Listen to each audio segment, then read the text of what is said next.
All right, good morning. This is Jeff Coleman with Firm Foundation New Zealand and Caversham Community Church. It's 7 August 2022. We're on Basic Theology number 29. I encourage you to, maybe listen through all of them. There's a YouTube playlist that you can play. We started with the doctrine of God, going through the doctrine of the Bible, the doctrine of angels and Satan and demons.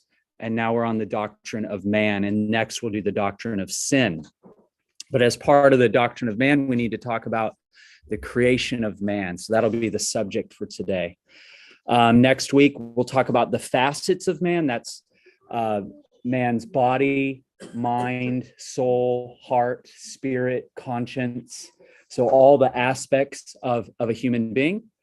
Then Ian has volunteered to teach on the fall of man on August 21st, and then we'll get into the doctrine of sin. So let's talk about the creation of man. So some characteristics about the creation of man are that we were planned by God. We're not an accident. Genesis 1:26 shows that God was intentional. Then God said, "Let us make man in our image, after our likeness, and let them have dominion over the fish of the sea, and over the birds of the heavens, and over the livestock, and over all the earth, and over every creeping thing that creeps on the earth." That reminds me of what you were just talking about, dog training. Yeah. You have to establish mastery. So creation was incomplete without man. It wouldn't have been right for God in his plan to just stop with the animals. We are here. We are very, very special. We have a supreme place in creation. So man is not an afterthought and certainly not an accident. And once God created man, then he was able to pronounce very good in Genesis 1:31. The creation of man was direct, special, and immediate. So this goes against Darwinian evolution, the idea that man evolved from primates or apes. Genesis 1:27 says that God created man in his own image. In the image of God, he created him. Male and female, he created them. So sometimes you'll hear the phrase special creation. That's special creation means God specifically made the first man, not through a process, not through a natural process, but directly made it, as if, a man made a cabinet from wood in his workshop. So he specially made it directly. Genesis 2:7 gives us a lot of information on how that actually took place. Then Yahweh God formed the man of dust from the ground and breathed into his nostrils the breath of life, and the man became a living creature. So God did use pre-existing materials that he had previously created with the physical aspect of Adam, and then his own breath breathed into that outward casing of flesh with the spirit. And when the two combined, then Adam began to live. God created Adam from inorganic materials, so no evolutionary process was involved. Did you know that Adam means ground? So man is Adam. We are Adam, man, and we come from the ground. Of course, we have breath, and that's the breath of life. But isn't it interesting that when we die, we go back to dust? From dust to dust. Yeah. That might be in your marriage vows. That's right. We go back to dust, at least our physical aspect, but not our spiritual soul aspect. So the ground can also be taken as dust? Mm-hmm. Okay. Dust, ground. I mean, there's another Hebrew word, but it's basically the same meaning. The creation of Eve, too, was direct, special, and immediate. And we know the story of that in verses 21 and 22 of chapter 2. So Yahweh God caused a deep sleep to fall upon the man, and while he slept, took one of his ribs and closed up its place with flesh. And the rib that Yahweh God had taken from the man, he made into a woman and brought her to the man. So both the creation of Adam and the creation of Eve were direct, special, and immediate. So as I stated before, there's really two facets of man. There's sub-facets, but basically we're just talking about the fact here that we have a physical aspect to us, and then we have an unseen spiritual aspect to us as well. So the material and the immaterial, the non-material. So the material, God used the dust from the ground, and for the immaterial, he used his own breath of life. Now, we are living creatures, but did you know animals too are living creatures? The same exact Hebrew words, nefesh chaya, are used for animals, not for fish and birds, but for land animals. And so, like man, animals are living creatures. But what the difference is biblically is that they are not created in the image of God, whereas we are. Yes.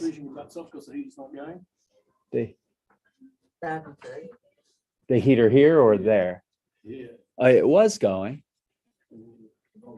earlier. Yeah. Doesn't feel cozy. Yeah, it might have shut off. Thanks, Lindsay. Why fish and birds are not considered animals? Can I get to that? Well, I can answer that quickly. They're just not called living creatures in the Hebrew in Genesis. Only the day 6 animals have that nefesh chaya. Now, is it possible that the birds and fish have nefesh chaya? Fish, not so much, because they're in the water. Pardon?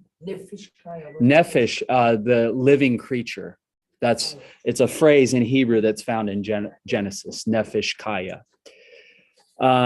So yeah, fish and birds, they don't have those words associated with them in Genesis 1, only the land animals.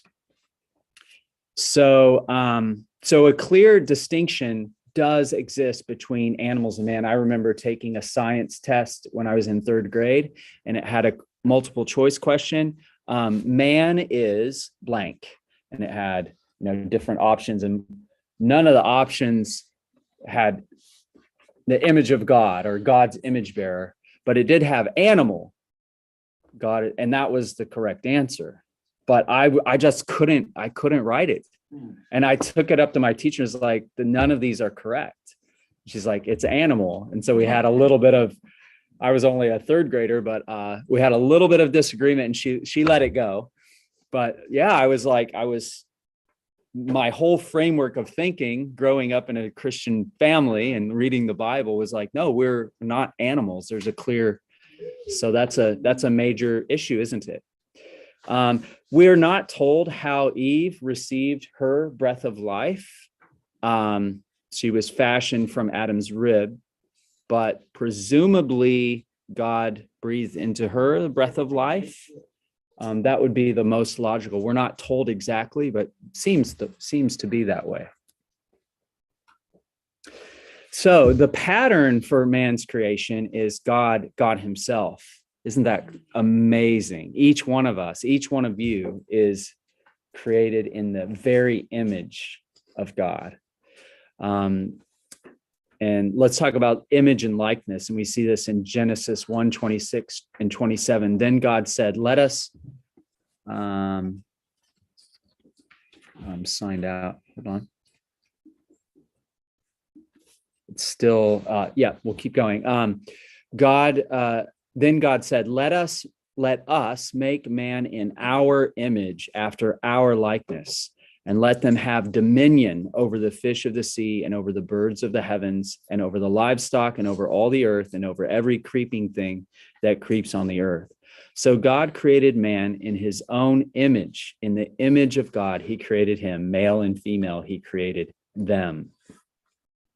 So the image of God was given to the original male and female, Adam and Eve. And we're going to talk further about what those terms mean. But that image is transmitted to their descendants, to their posterity, of which we are a part. All of us come from the same father and mother, Adam and Eve, going back far enough in our family genealogy. And so Genesis 5 shows us that image of God is passed down from generation to generation.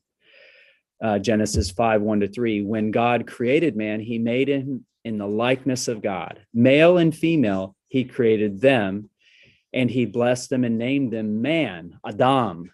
That's ground. He named them ground when they were created. When Adam had lived 130 years, he fathered a son in his own likeness after his image and named him Seth. So you see how that likeness and image was passed down to his son and presumably to all his children. God's image and likeness relates to the requirement of capital punishment in Genesis 9. Genesis 9:6, whoever sheds the blood of man, by man shall his blood be shed, for God made man in his own image. The reason murder is so horrible is because every human being is made in the image of God. And, I think we can safely and firmly believe. People up for life if they murder, we should. Yeah. For intentional murder, of course, that's different than war and self-defense. Those are different than murder. But for murder, especially premeditated intentional murder, if you're driving drunk and you kill someone, does it apply to that? Well, that's why we have lawyers. We'd have to figure that out. But definitely for intentional murder, the reason why a person should face the death penalty according to Genesis 9 is because man is so valuable. Where does God's grace fit in there? You can still be forgiven for murder, but that doesn't mean you don't face the consequences of criminal punishment. So God's grace has to do with whether you ultimately forgiven and saved. You can be forgiven for murder in God's sight for sure. Absolutely. That's a good question. But you still may have to go to the death chamber. You hear people doing horrendous acts of murder and they get life sentences and around about 5 or 6 years. I mean, yeah, something wrong that's with that. not, that's right. That's not in accord with God's rule and kingdom. It's really, it really doesn't do well there. So man's headship over the family does correlate to God's image and likeness. So it is true that Adam was created first, and that theme is carried through Scripture, so that when a couple comes together, the man has the headship of the family. And 1 Corinthians 11, which we're studying right now, Paul says, for a man ought not to cover his head because he is the image and glory of God, but woman is the glory of man. At first, that sounds like woman is lesser than man. But if you think about it, if man is the image and glory of God and the woman is the glory of the man, it's almost as if I see that as the wife being like the crown achievement of the man's image bearing likeness of God. So, and woman is also in the image of God. If we go back to Genesis 1, male and female, he created. So God created man that encompasses male and female. Male and female, he created them. Let us make man in our image, in our likeness. Man includes male and female. It can. Man can be just men, or it can be all encompasses. So women, you are created in God's image, and you're also the glory of your husband if you're married. As believers, we are being renewed in knowledge after the image of God. Colossians 3:10, and have put on the new self, which is being renewed in knowledge after the image of its creator. When we become Christians, we regain the ability, or we regain this opportunity really to be that new person God designed us to be. We're born again, we're regenerated. We're now a member of God's family. We're adopted children. And so our Christian lives are a process of learning, kind of relearning how to live out that image of God that we originally were created for. Man is very valuable, as David well understood when he wrote Psalm 8. When I look at your heavens, the work of your fingers, the moon and the stars, which you have set in place. What is man, Adam, that you are mindful of him, and the son of man that you care for him? Yet you have made him a little lower than God. That's the Hebrew word Elohim, God. It can be translated angels, but it's, Elohim there in the Hebrew. So you have made him a little lower than God and crowned him with glory and honor. You have given him dominion over the works of your hands. You have put all things under his feet. So that's from Psalm 8. So that's long after the fall. So the fall, there's a neat way to say it. The fall defaced the image of God in man, but did not erase the image of God in man. That's coming up. Okay, so let's talk about the meaning of image and likeness. I won't reread Genesis 1:26 and 27. You see them there, but image is the word tselem, in Greek, icon, and it means a fashioned image, a shaped and representative figure. It can be used for like an icon or an image or even an idol.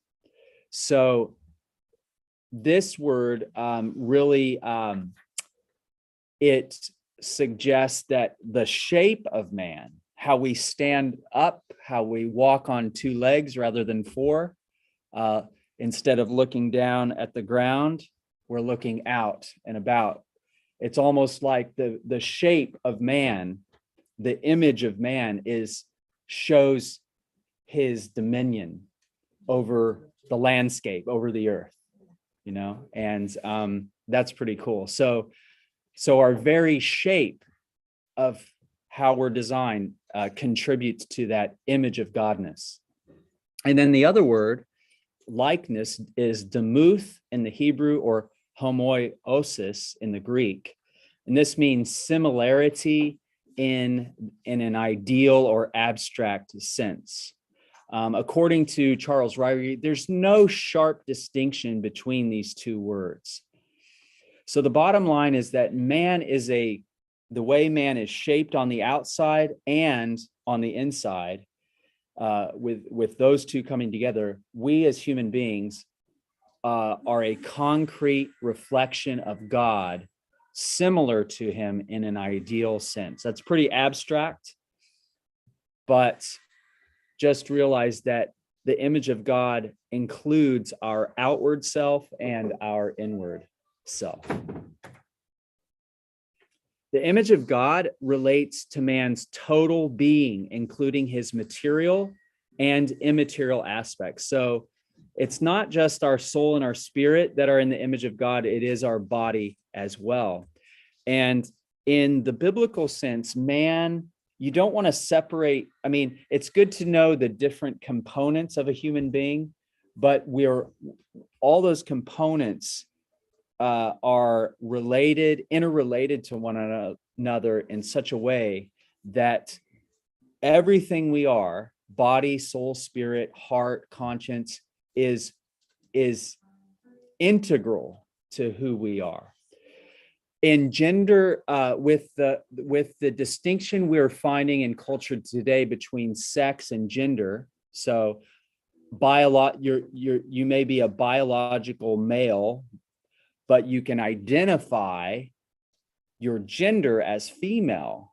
That cuts against the biblical view of human beings, that your biological sex, your age, your ethnicity, that's integral to who you are. And it's not really within your jurisdiction to change it or identify as something else or force others to recognize those type of differences. So we don't want to slice and dice human beings, in other words.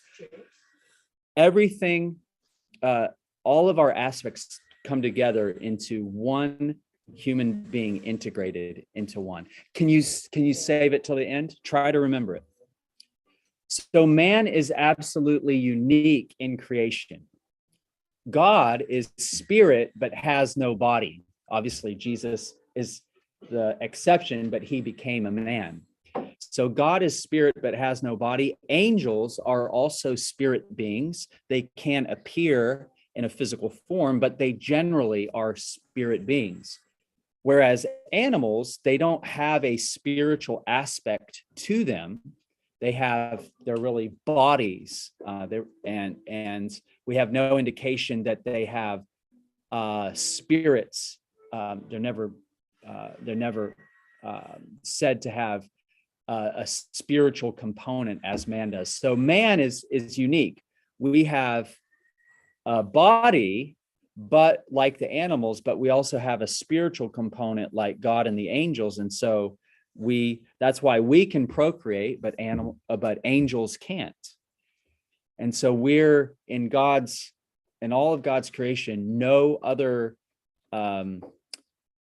creature has that immaterial and material aspect coming together. Now, when we think about man's immaterial functions, the unseen aspect of who we are, and we'll get more into this, I think, next week, but we have the conscience, we have that dominion, we have emotion, intelligence, language, logic, reason, and will. And all of these immaterial functions of human beings contribute to a great difference between us and the animals. Angels, I think we can say, have all of these things. So we are like angels in the fact that we have this list here. So God, angels, and man are just in a different category than animals and below. And of course, God, we're comparable to God in some ways, but God is totally distinct as well. So God is on a whole different category himself. Man is a total person composed of body, soul, and spirit, all of which are included in the image of God. Man's body is a fit instrument for the self-expression of a soul made for fellowship with his creator. And let's talk about our fellow human beings that have physical ailments and don't have total use of different functions of a normal human body. Of course, they're still made in the image of God. And to the extent they do express that image of Godness with the bodies that God has given them. And we all will one day receive a resurrection body.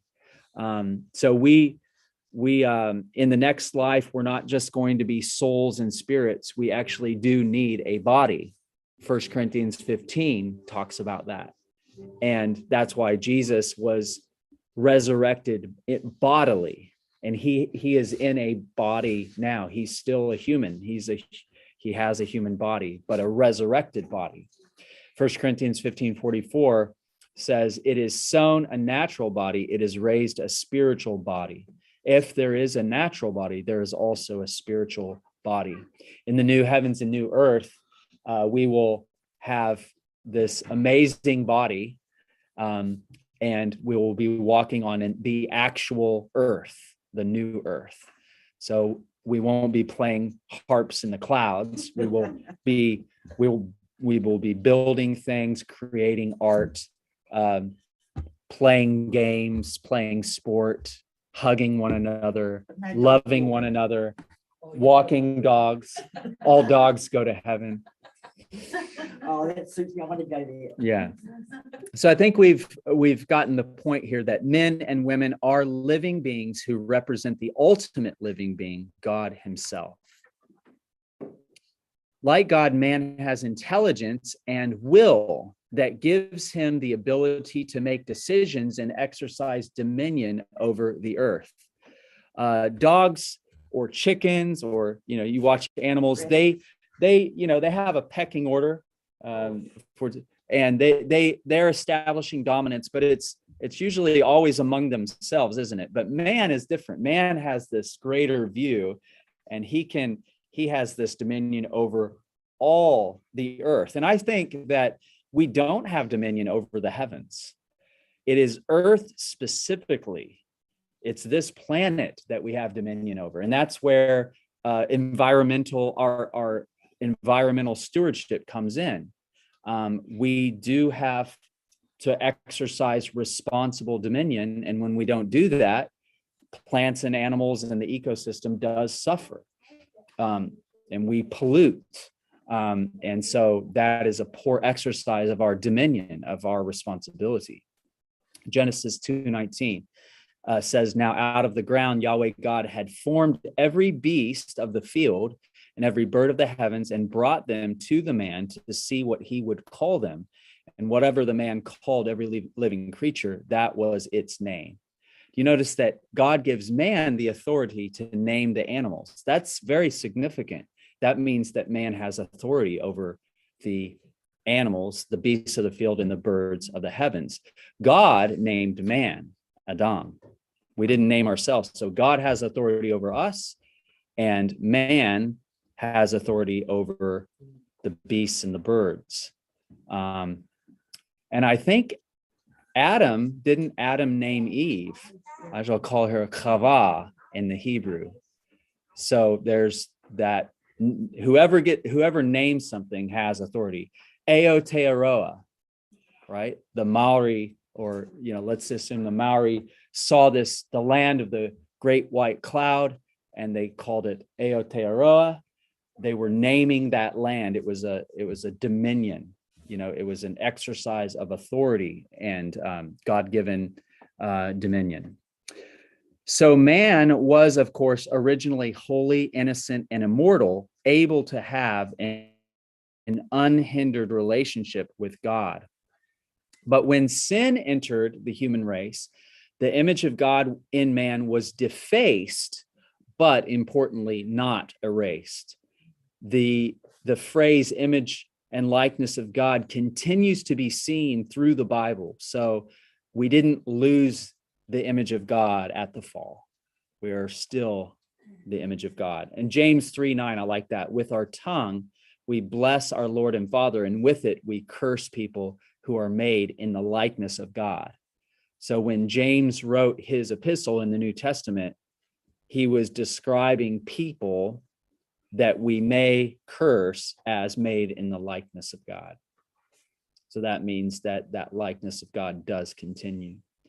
Regeneration, when we're born again, it renews us according to the image of Jesus. And Jesus is really the ultimate man, right? And he is the prototype, the archetypical man that all of us should aspire to be like. And he's really showing us what a true human being really does and looks like. And so Romans 8:29 says, for those whom God foreknew, he also predestined to be conformed to the image of his Son, in order that he might be the firstborn among many brothers. So we are to be conformed to the image of Jesus Christ. 2 Corinthians 3:18 says, and we all with unveiled face, beholding the glory of the Lord, are being transformed into the same image from one degree of glory to another. For this comes from the Lord, who is the Spirit our Christian lives are a process of being transformed into the image of Messiah. We've really already talked about this, the idea that we can identify as a gender other than our biological sex is a idea that is not coming from Christianity. It's coming from postmodernism, really. This is actually from a local high school, article written by their chaplain. I won't name names, but yeah, she was basically really encouraging the kids to think of Jesus as, totally for gender transitioning and identifying as another gender. But of course, this is not in accord with how God created us. There is a debate about how when a new human being is conceived or born, when and how do they get their soul? This is called the problem of the transmission of the soul. When Adam was made directly in the image of God, he obviously, God directly gave him his soul and spirit through breathing in him the breath of life. But when and how do Adam's children get this immaterial part? Our bodies, in other words, come from our parents. That's clear. But how is the immaterial aspect of man passed from generation to generation? So there's three views. The first view is one that Christians do not hold and really never have.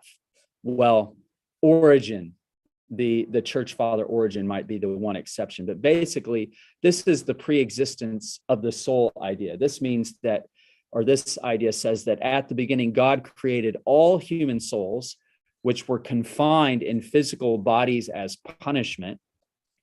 Souls go through various transmigrations and incur sinfulness. So like the Hindu belief in what's the word? Yeah, reincarnation. So this was taught by Plato and Origen, and also Theosophy and Hinduism. So Orthodox Christianity has never taught this view. I have heard the view that God created all, like he knew how many human souls he needed to create, so he did that at once, and they're just kind of waiting until the body comes, and then he slaps them together. So that's not really taught in Scripture. And yeah, Hebrews 9:27 is a really important verse in showing that it's appointed for man to die once, and then comes judgment. That's very, very key idea in Christianity. So the second view is held by Bible-believing Christians, as is the third. So the second view is that God creates the soul at the moment of conception or birth for some people, and immediately unites it with the body. So when we were conceived in our mother's womb, God put the soul into those cells, or combined those little baby cells with the soul. And so that would mean that an unborn human being has a soul. So that also means that we can be considered a human being at conception. That's right. That's right. Exactly. Some people will argue that it's at birth, because the womb opens and that's when the baby gets his or her first breath. We have had a pastor teach that. That I think puts too much weight on the actual breathing in and out, and not enough on the immaterial aspect of the soul. It's non-physical. Yeah. Yeah. So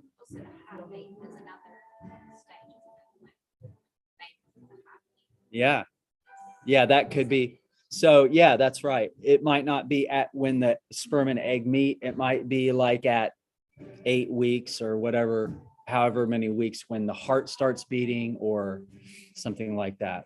But life is life, isn't it? Yeah, human life. So Numbers 16:22 just says that God is the God of the spirits of all flesh. So that suggests that he creates the soul, and Hebrews 12:9 is there as well. So I think we'll leave it at that. Those who prefer this view tend to be Roman Catholics, Charles Hodge, the Presbyterian theologian, and some Reformed theologians. And then the third view is called Traducianism. It just means it's transmitted. The soul is transmitted along with the body through the process of natural generation. This means that when mom and dad come together, they're along with the sperm and the egg, the soul kind of goes with it. And so it's a new soul, but it's related to your parents' soul. And so there's some verses there like Hebrews 7:10, for Levi was still in the loins of his ancestor Abraham when Melchizedek met him. So that suggests a connection between Abraham and Levi that goes beyond the physical to the spiritual. You know how sometimes there's predilections for certain sins that are passed down through generations. Like if your father struggled with alcohol, then that could be in the genes. So that would be physical, but there might be a immaterial aspect of a struggle with sin as well, with a particular type of sin. So the Bible isn't clear really on these. So it's a bit of a philosophical question. I wouldn't spend too much time worrying about it, but I think it is important to state that a human life begins in the womb, and that the correct view is that abortion is the taking of a human life, a full human life that has body, soul, and spirit. So that's it for today. And again, next week we'll talk about the facets of man. I'll stop the